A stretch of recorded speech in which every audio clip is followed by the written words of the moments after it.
Um, Good morning. I'm just going to give you a brief overview of the responsible sourcing scheme, um, the history of it, how it's evolving, how products are assessed on the scheme itself, and then how we're planning to educate consumers. Because we need to take the whole industry through this journey, and that obviously ends up with consumers understanding what we're trying to achieve.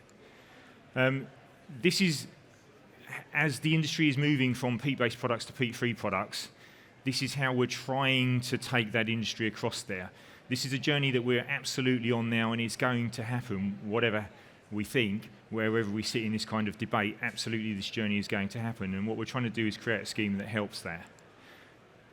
Just to give a bit of background to it, back in 2011, the government launched a natural environment white paper, and at that point in time, they said that they were going to put voluntary bans in place for government and local authorities to stop using peat in 2015, for consumers to stop using peat by 2020, and growers to stop using peat by 2030. Clearly, the first two of those dates have been missed, as it was left as a voluntary target, and we're now heading towards the final element of that. The government in itself now has kind of changed tack. It's recently held a consultation in terms of the potential end of use of peat, and actually what's probably going to happen is we're going to accelerate that journey even further. So there's now talk that peat will be banned between 2024 and 2026, something around that kind of area, particularly for consumers. So when those initial dates were given, a Sustainable Growing Media Task Force was set up in looking at how does the industry take this journey and follow this journey. That in itself created what was called the Responsible Sourcing Scheme. That became the scheme to find a way of looking at all of the growing media that we're using and finding a journey that we could follow through. Ultimately make, which is the position we've kind of got to this year, ultimately make that scheme visible and consumer facing. But we have to be clear here, this scheme was created not to demonise peat, but to ensure that all materials were considered equally. Ultimately, what we have to ensure within this scheme is that whatever we're going to use is no worse than what we're replacing. The problem that I had, and a number of other people had in the industry back in 2011, was the government was hell-bent on ending the use of peat, but had no idea whether the materials we were using were going to be better or worse than peat. And the analogy that I quite often use is if you go back about 10 or 15 years ago, we were all told to move to diesel cars because they produce less carbon, they do more miles to the gallon, and then 5 years later we'll don't drive diesel cars because the particulates are killing us and they're bad for human health. What we didn't want to do with peat was ban peat and move to something else, only to find that actually we'd taken a step down the wrong road and we were producing something that was worse. So this wasn't about demonising peat, this was just about making sure that everything we bring to market, and that means any new products as well, any new substrates, and as an example of that, in the last year or two we've started looking at anaerobic digestate as another potential substrate. We can go and measure those substrates and bring them on board in the same way that we're looking at everything else. So this is where we've kind of gone and the scheme is processed. So initially, manufacturers have to assess all of their raw materials. So as manufacturers, we use things like peat, obviously, coir, wood fibre, bark, green compost, anaerobic digestate, all of these kind of materials we use as an industry, and other materials are coming on as well. And we have to assess all of those materials and measure them all. There's benchmarks set as to where our scores might fall when what we're defining as what's responsible and what's less responsible. We've worked through a process where we've created a set of scheme rules and a working practice document for the whole scheme so that it's really transparent, that anybody can go on the internet and download all the documents and understand exactly how the scheme works. And then the manufacturers have gone and assessed all of their materials.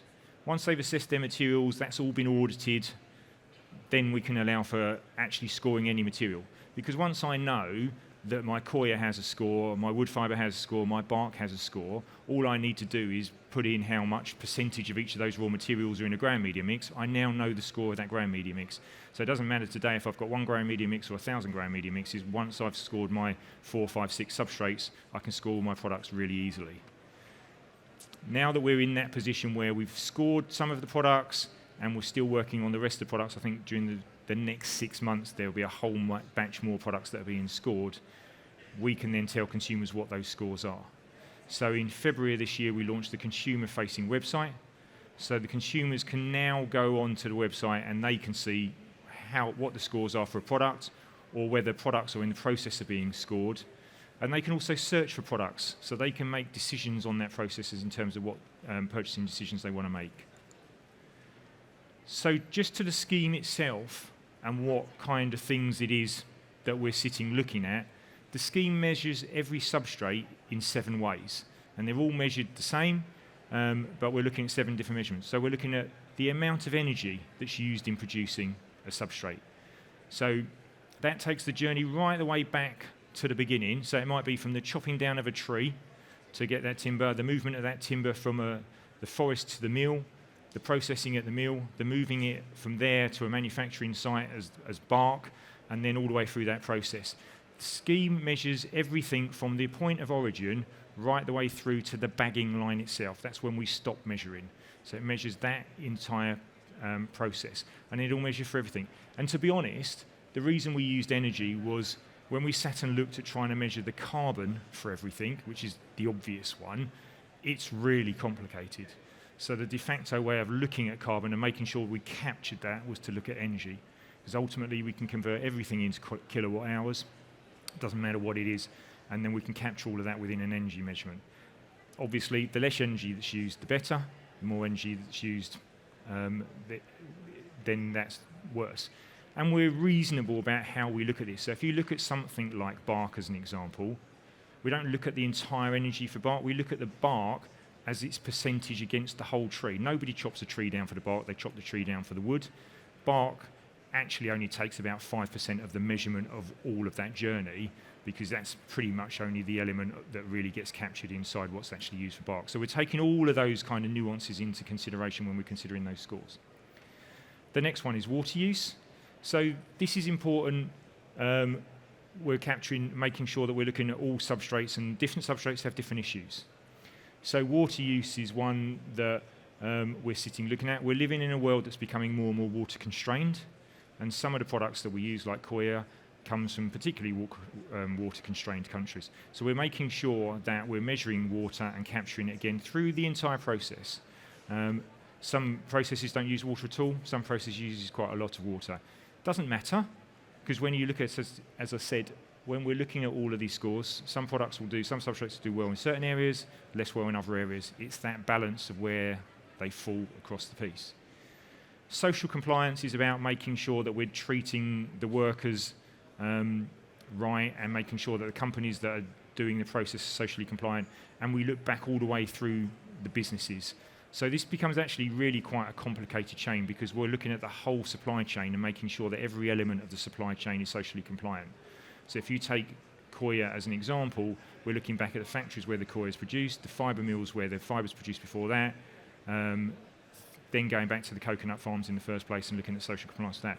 With bark, we're looking again at the factory where it's manufactured, the wood mills, the forests, making sure we follow back. So some of the supply chains are quite complicated, some are quite short. If you're harvesting peat and it's on a peat field by the side of your factory, your social compliance chain is relatively short in terms of your supply chain.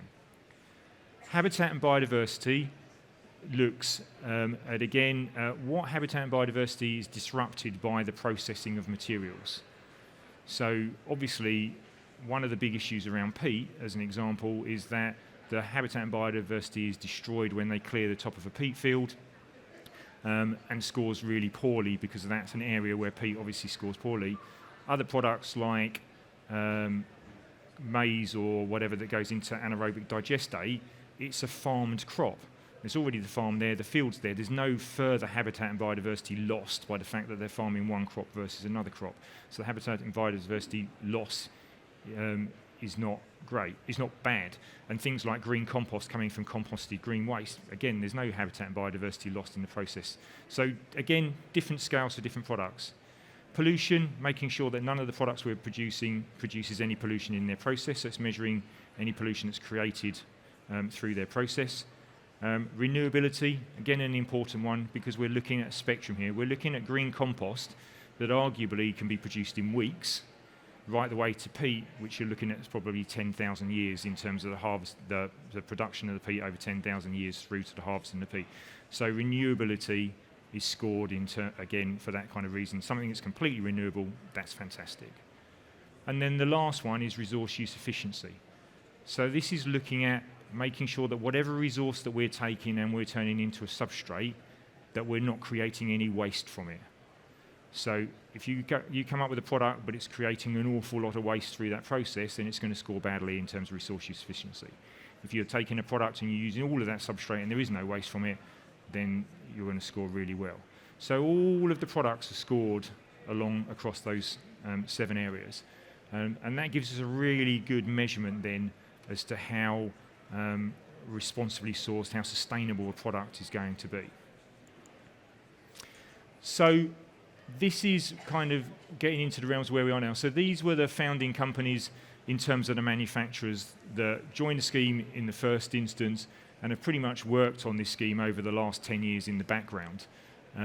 So they're the major players that are out in the market that you'd have expected to be behind this scheme. Now, as the scheme's going forward, we've got newer players coming into it. Andy, who's here, but he's our scheme administrator now, is now actively recruiting more and more manufacturers to come on board.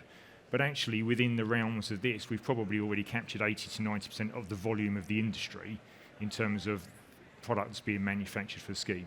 But these guys, they know the business, they know the substrates, and so it was absolutely vital that we, as an industry, were all on board.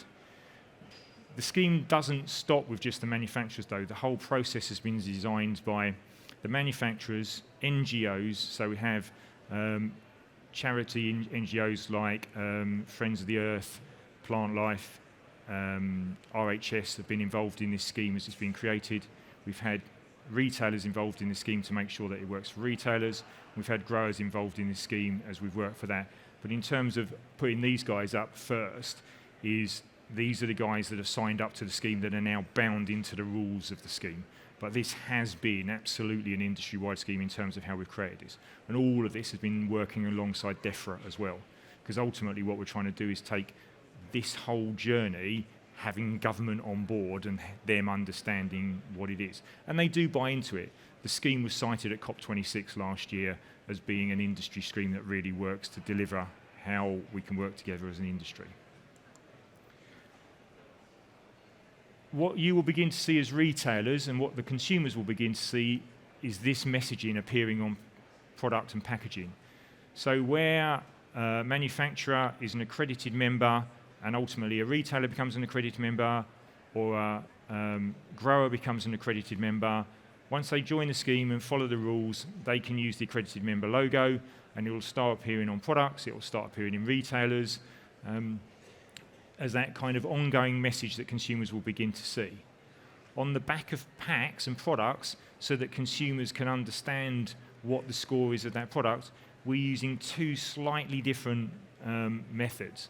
So where a product has been designed and the formulation is likely to stay the same for an extended period of time and they're absolutely rock solid in terms of what the score is, then they'll use the flower petals with the A to E code on it because they've got an absolute score for that product. Actually, it will show the ingredients within that product as well. So I'll give you an example. As well as being the chair of the scheme, I'm also the CEO of Southern Trident. I produce Koya products, and my Koya products now have their score on the back with the ingredient listed as Koya because I've got an absolute with that. Where 2 areas where companies have joined the scheme and they haven't yet completely scored all of their products, they'll put the QR code on because as an industry we only change packaging every 4 or 5 years, so we don't want to miss the opportunity if they're changing their packaging now not to get the logo on their product. So as they're scoring products, they'll use the QR code, but also in this changing world where we're using more and different ingredients, formulations do change. And in fact, supply chains can constrain certain materials coming in. So you will find that peat-free composts may change their formulations during the course of the year. A manufacturer may have 2 or 3 different formulations depending on what raw materials are available to them at certain points in the year. In which case, they can use the QR code and that can go and point to a live score on the website so a consumer can see what the score is. But ultimately, either route round, the consumer will be able to get hold of a score as we continue to move forward on this process.